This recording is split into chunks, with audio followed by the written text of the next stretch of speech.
everybody, this is Rhino 2.0, and welcome to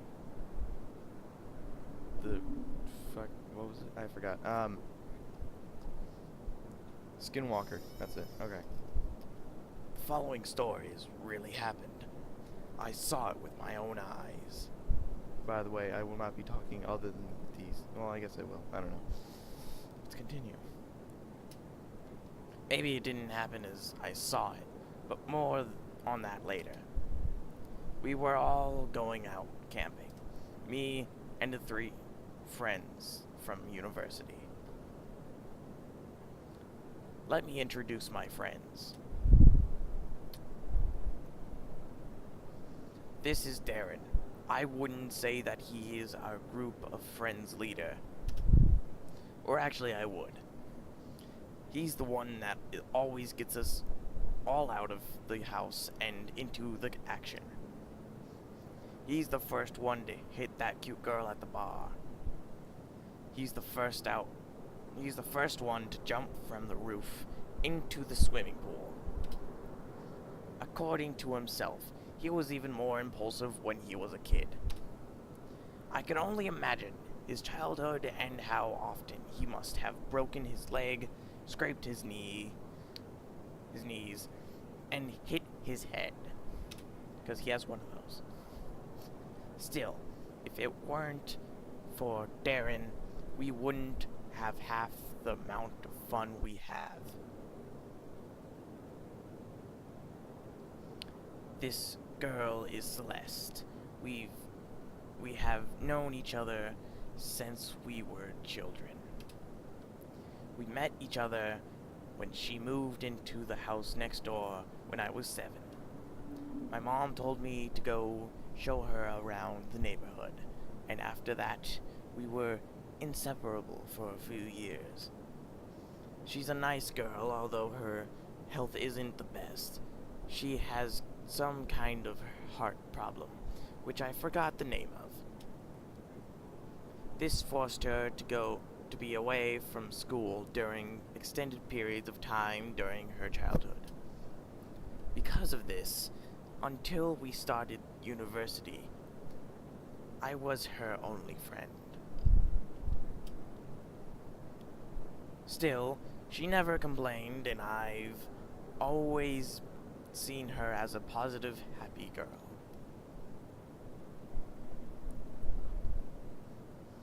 Next is me. I'm Joe. As the name implies, I'm pretty normal. I don't have any overwhelming bad qualities, but on the other hand, I don't have any other overwhelming good ones either. I live in this apartment a short walk from my university. This is where us 4 friends usually gather before going out. This guy here, looking all relaxed on my bed, is Michael. He's my neighbor, living in the apartment next door. One day, while I had Celeste over, he just barged in. Hey man, your place looks pretty nice. Maybe if I join you for dinner? He said. As you can imagine, he's pretty pushy. I don't think he realizes it himself. He came over several times after that day. After that, we somehow naturally became friends. So one day, Darren came up with the idea that we should go camping. Darren said his family had a cabin a little bit into the forest. So camping we went. It could be fun, right? Of course, me and Michael and Celeste disliked the idea of staying in a cabin. It's a camping trip. We have to sleep in the wilderness. So Darren told us about the woods near the cabin. I don't remember much about the trip to the cabin. We joked around, took a few breaks, normal stuff. Either way, we drove up to the cabin and left the car there. We took a short break in the cabin and set out into the wilderness. We went pretty far in. I can't say how far in distance exactly, but it took several hours to get there, to where we set up camp. First day, we just screwed around. Nothing abnormal happened. Those trees have faces. But then,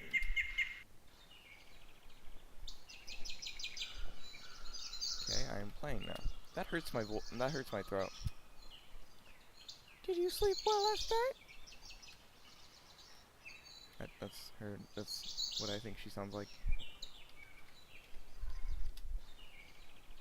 Morning there, or should I say, good afternoon. Fix us some wood for a fire, will you? I set out to gather wood for a new fire, and water to cook with, obviously. No, I don't smoke.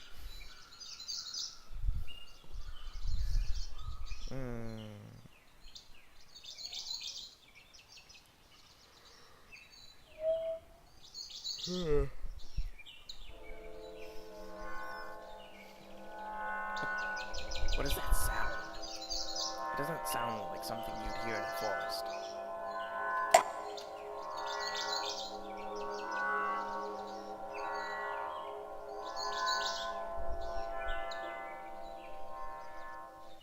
Teleportation. The sound stopped. My head hurts.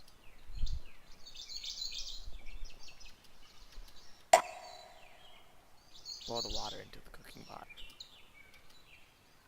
We sure had a blast yesterday, didn't we? I should have enough wood to make the fire last a while tonight. There's enough wood for a fire. Alright, let's cook something up, shall we?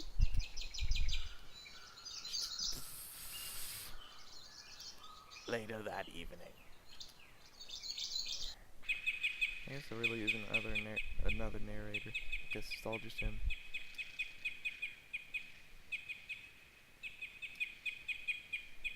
It's time to go to sleep soon. We're all out of booze. Guess we have to go back to the town tomorrow. I'm not looking forward to that 4-hour trek. Maybe we shouldn't have gone so deep and...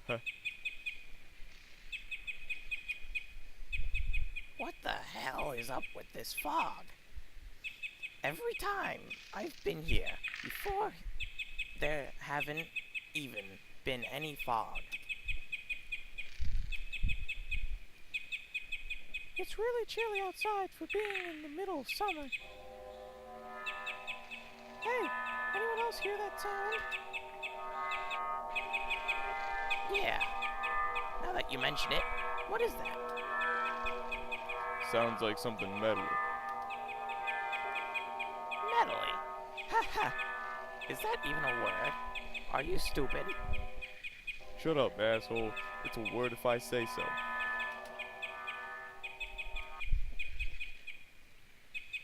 It stopped. Maybe it was some kind of machine. Who the hell would go out hours from the nearest civilization in the middle of the night and start revving up some kind of weird machine? Who gives a shit? It's probably someone using a chainsaw or something.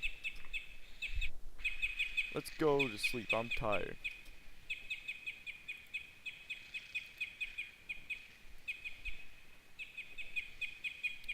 Give me a minute. Okay, we're back. I'm sure that was no chainsaw. I wonder what it was.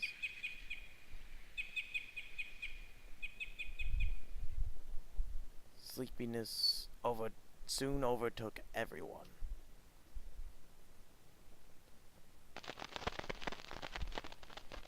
But something woke you up a few hours later in your half-wake state. You stumbled outside the tent.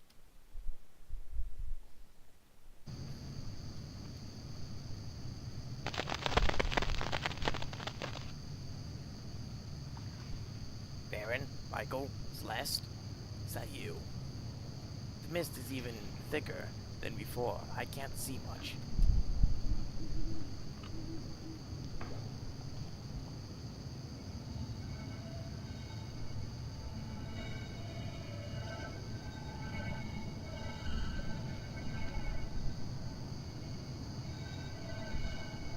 No snap. Michael? Is that you? Say something, will you? Who are you?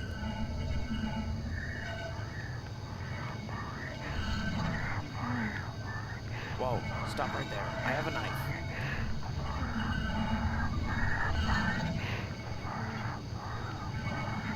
Shit.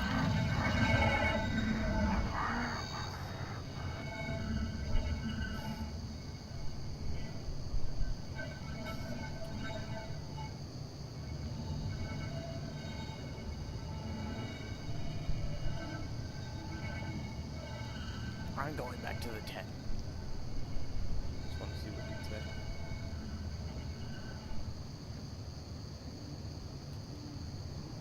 Cool, and you're inside.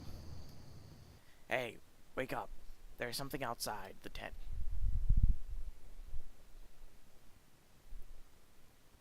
Huh? What? I'm sure there's lots of squirrels and shit. Go back to sleep. Hey, is Michael there? Yeah, I'm here. Why wouldn't I be? I don't know. The thing outside looked like you. It was probably some animal. I don't think we have to worry about a fox or whatever. Take it easy and go back to sleep. Well then. Alright. Well, alright then. Maybe it was just some animal. But those sounds.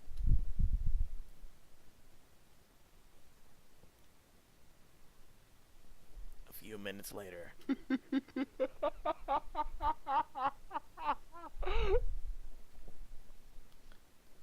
Okay, drop it. Whoever that is, I want to go to sleep already. Wasn't me. Me neither. That doesn't sound like any of our voices. Well, shit. Now I'm never going to be able to sleep. Should we go out and look? What if it's some crazy psycho with an axe? Well, all the more reason to check it out. It's not like this tent is some kind of impenetrable fortress. Seriously, is that what was one of you guys? Tell me right now. That ain't funny anymore. Yeah.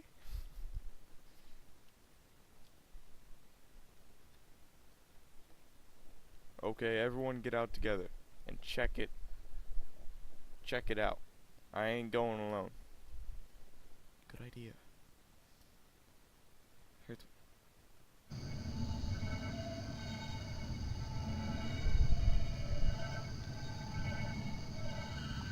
what the heck is that? Someone was definitely here. Shit. Shit. Calm down, Celeste. We are 4 against 1 here. It'll be fine. What if the dude got some kind of weapon with him? I mean, he killed this little critter, didn't he? Michael was right. We gotta get the hell out of here. We can't just up and leave.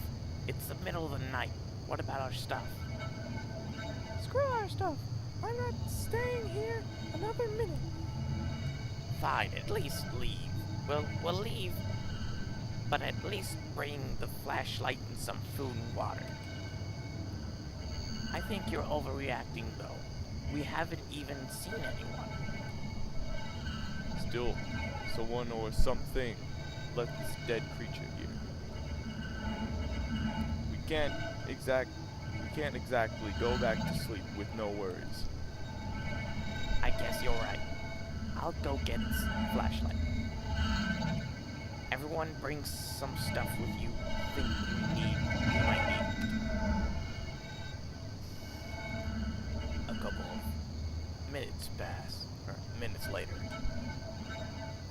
All right, let's go. And we form into one. We can go and fight something. Dooba dooba, dooba dooba.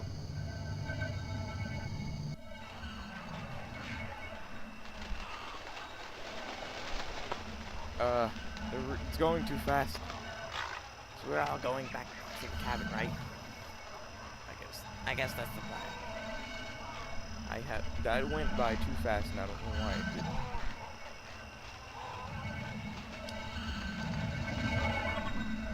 Oh, there's a shadow following us. It's right there. It's right there. You can like barely see it.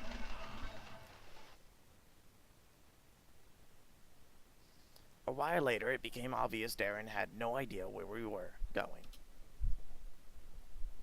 He was swearing and looking all around. We have been walking for awful long now. Are you sure we're going on the right path, Darren? I'm sure. I've walked this path hundreds of times. We are on the right path. I don't recognize anything from when we were walking to the camp, though. I said we are going on the right path.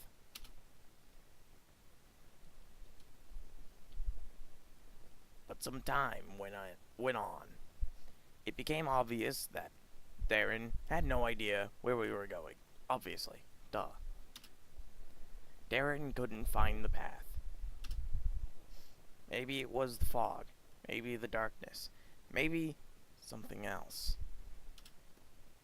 Either way, we were lost. I kept looking behind me. I was having that feeling where you think someone's watching you, or stalking you. Like the fan. Sorry, I have a fan on. I nearly tripped over Celeste when she fell. Help Celeste up? Yeah. I took Celeste's hand and dragged her to her feet. Yeah, I said that right. It was getting even mistier. If not for the flashlight, I wouldn't have an idea who she was.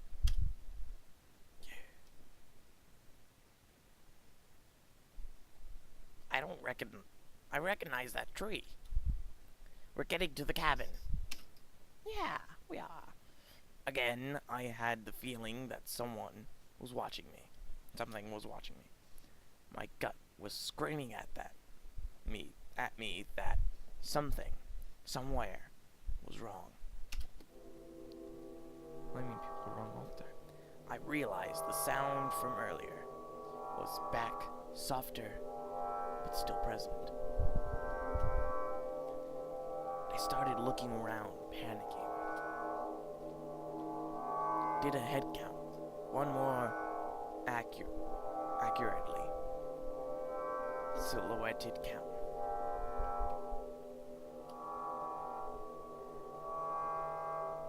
Me, Celeste, still holding my hand. Darren. Sorry. What he said was,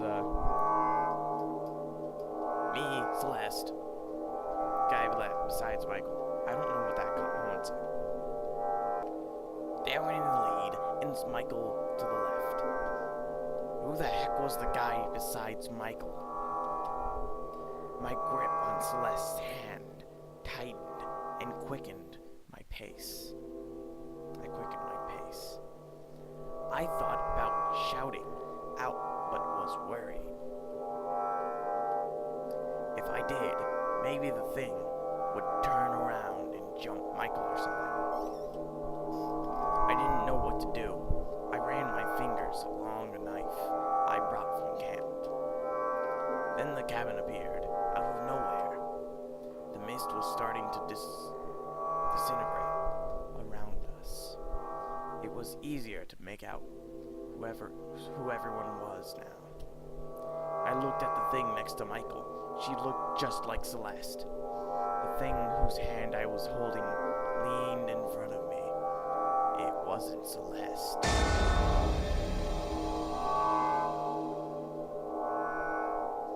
I should have ran or screamed, but my body was clenching up for no reason. The thing turned and walked into the mist. I caught up with the others as they entered the cabin, practically in tears. They couldn't find the car and were arguing about where we put it. I told them what I saw. Obviously, they didn't believe me. Still, everyone hurried inside and locked the door.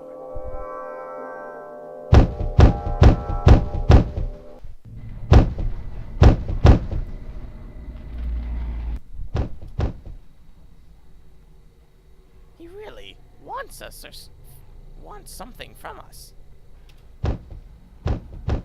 He doesn't seem to have something to break down.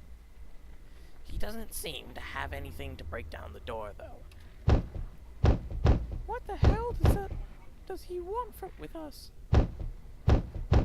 Hell if I know. Ask him. Yeah, the door. Hey, don't touch the door. I wasn't? I wasn't gonna. Hey. Nothing useful inside. We're safe here. It's cool, man.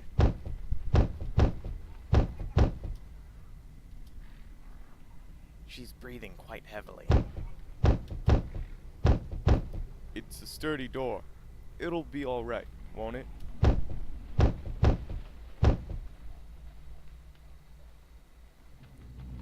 Did he go away?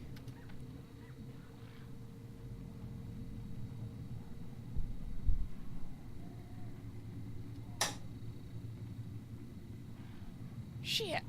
The bastard hit the breaker. But he can't get in, right? Yeah! Celeste. He is just trying to scare us. Take it easy. Take it easy, man. Brett. A couple of books and board games.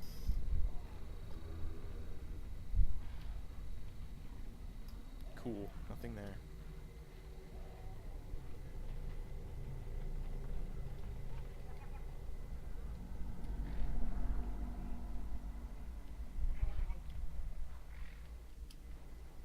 She seems to be hyperventilating.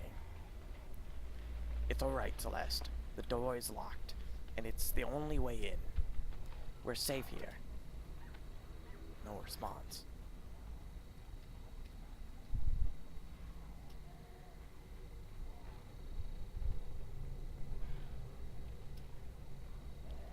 Oh, that is so weird.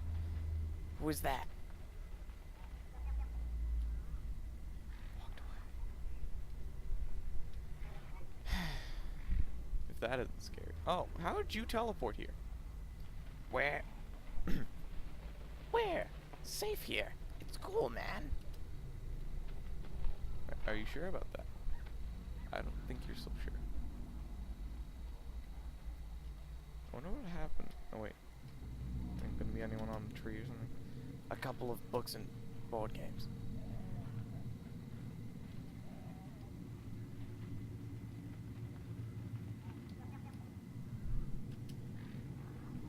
You saw something looking like me? Yes, I did. Nothing useful inside. Better not touch it.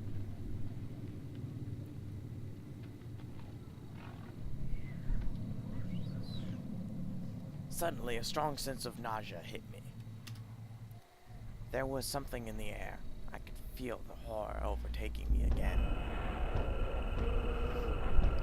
Oh.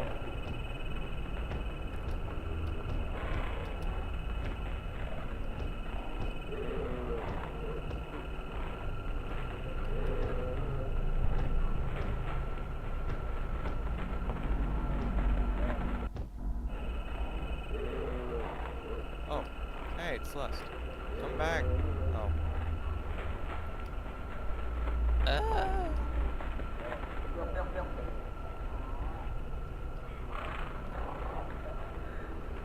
This is so weird.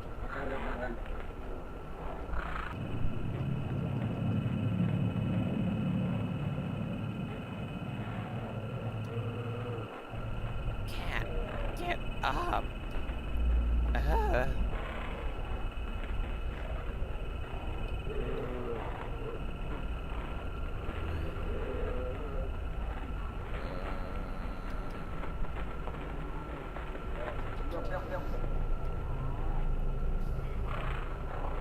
Cool, why are there so many animals?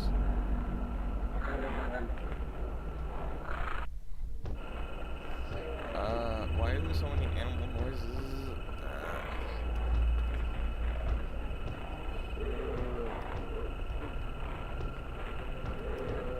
Okay, then nothing.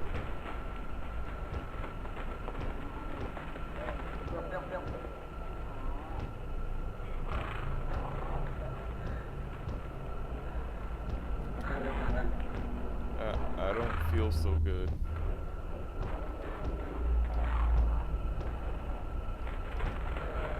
Nothing useful inside. Better not touch it. Where do I go? I don't know where to go.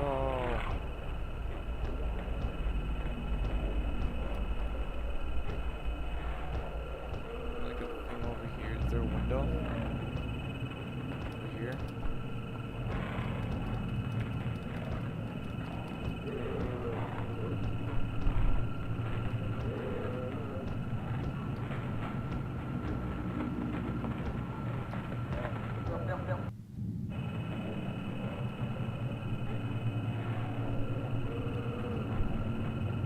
A very simple kitchen.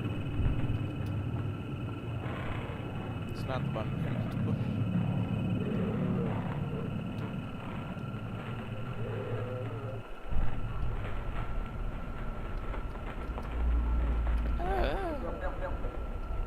Oh yeah, I remember. I couldn't take it anymore. I had to lie down. I couldn't sleep, and I wouldn't have even if I could. I just wanted to rest. I waited for the world to stop spinning. I looked out a window. There's someone on the tree!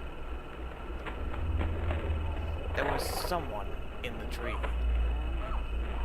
I started back, not able to register what was going on. I quickly pulled the blinds down. Celeste came through the door. She looked pale and disheveled. I don't know. I dragged her to the bed and laid her down. She was gasping for air, as if something was suffocating her. Eventually, her breathing became more regular. I asked where the others were. She shrugged. The room had stopped spinning a bit. Suddenly, a voice could be heard from the locked door. What was worse, though, was that it was Celeste's voice. Let me in! Let me in! God, let me in there! I immediately pulled my knife and placed it at Celeste lying in the bed. Her eyes grew wide with shock and alarm, but they could have been faked. What are you doing? No, I'm the real one. The one out there.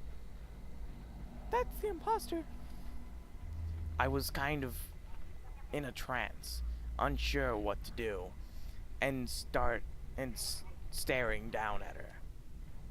Maybe I would have stabbed her if the voice at the door hadn't changed into some low, deep, guttural voice. Then it became a high-pitched, like a little girl's. I pulled my knife away. I snapped out of the trance. Now the nausea was returning. I got to the door and opened it. There was nothing there but a trail of black liquid. Nothing confused. God damn it. Suddenly I got the feeling that I might not be the best idea to go outside. Go outside. Fuck logic. The thing was nowhere to be seen. Just as I was turning around, I took a look at the roof. There it was. It was close at a corner, about to turn. It looked like an albino male with really long limbs. He had fingers instead of toes, and all 20 of them were elongated. He was facing away from me. Suddenly, the head swiveled 180 degrees and stared at me. I started choking up, as if suffocated. It was hard to breathe. The thing opened its mouth slowly and deliberately. I thought it was going to devour me, when its tongue snaked out. On the tip of the tongue was my face, like a tumor. Eyes closed, lips unturned into some psycho smile. There's a legend, that when you see a doppelganger, you die. I thought of that legend, but then the creature rounded the corner and it was gone. I lost it and followed. Vision hazy. My heartbeat suddenly seemed ear-splitting to me. I was stumbling because my legs seemed unable to coordinate. Suddenly I stumbled forward and tumbled down. Once I lay there, face down in the grass, my body just seemed to shut down. I couldn't move. I couldn't even turn my head. There was something dripping on my back. My eyelids seemed heavy and started closing up their own accords. I saw white feet with long fingers for toes step into view.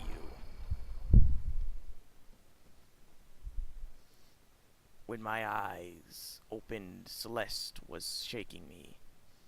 She was on the brink of tears, and her voice was cracking. Get up! Get up! That bastard was in your skin! Man, the cuss words in this. My head hurt. I was about to ask her what happened when she started pulling me backwards toward the door. We toppled out and stumbled towards Darren's car, which was parked in a different location from what I remember. I was glad to be alive. The mist had stopped completely. Celeste was downright crying now. She pushed me into the back seat. That's when I noticed. I was wearing different clothes from when I lost consciousness. Michael was there, huddled in the face, buried in his knees, some clothes stained with blood. Where beside him, they were mine. Darren immediately stepped on the pedal, but nothing happened. He swore and did it again. I noticed that Celeste was armed with a shotgun from the cabin. I asked them what was going on. There's the thing, Joe joined us. He looked like you. He got out of the house and found the car. We were halfway down the road, then Michael started screaming. I looked at Michael. He had a glazed over look in his eyes. The thing burst out of your clothes and jumped out of the car. Michael had the shotgun. He was firing out the window. He saw the thing run all the way back to the house at the friggin' speed of light. It was in my skin. Yeah. I looked down at myself. I wondered if I had been possessed, or if worse, the thing had cut off my skin and wore it as a coat. I shuddered at the thought of something crawling around in my skin. I asked Michael if he was alright. Thing, talk to me. I asked about what he didn't respond. I realized he was sobbing. The car jolted into motion. Darren first pumped as the car started, accelerating. I turned back towards the cabin and saw the albino thing standing on the roof of the house, watching us. I shuddered and turned back. Celeste screamed. The thing was in front of the car on the windshield, as you can see there. It's not creepy at all. It opened its mouth, and my tongue face slithered out. Celeste fired the shotgun. The glass shattered and it was thrown backwards. Darren shrieked and I saw blood coming from his face. Something pierced my face, and I realized it was glass. The car skidded to a stop. The car doors opened without any discernible reason, and I fell out. The thing lay directly across from me, eyes closed as if I was sleeping. I wished I could close my eyes. Its mouth hung open, and I saw myself again, emerging. I didn't move or say anything because I couldn't. My face looked at me and started to talk. I love you, I love you, I love you, I want to be you. It repeated over and over again. It was coming close to me. I wondered if it was going to bite me to death. The thing's eyes shot open, and I realized it was going to kiss me. I managed to regain some control, and instinctively... Oh, what's up? I guess that was what saved me. There was a sound like an explosion, and blood spouted from the thing. Celeste was standing over it. Her face and body were bleeding, and she had this spaced out, psychopathic look in her eyes. She had just fired the shotgun. My face looked directly at me. I am you, it whispered. She fired again, and my own face began rotting to nothing more than a skeleton in front of me. The thing's head flowered open. That's the best word I can find to describe it. Its head kind of split and split again, peeling away. I saw faces, lots of them, all on the inside of its head. The thing, I think I saw Celeste and Michael's faces. They were whispering something unintelligible. In the center where the brain should be, there was a single red cat-like eye that was rotating in its socket. It was producing the mechanical drowning sound. Celeste fired one last time. The thing sort of withered away, becoming wrinkled and smaller and rotten until it just disappeared. Celeste dropped the shotgun. I started twitching and spamming as control of my body returned to me. Eventually, I stood up. We got into the car. Silently, Darren was bleeding too. But no one said anything. We drove back to the city in silence. We explained away the damaged car as being attacked by some crazy thieves. We had ourselves patched up. Michael was still in a shock-like state. I hear he was like that for a while. When I asked him what he thought of the incident later, he denied it ever happened, with compelling conviction. His eyes looked dead and he had lost weight. I don't know if he forced himself not to remember, or if he genuinely knows nothing of it. I know what I saw, but I can't remember the exact place. It has been 2 months now. We still refrain from talking about it.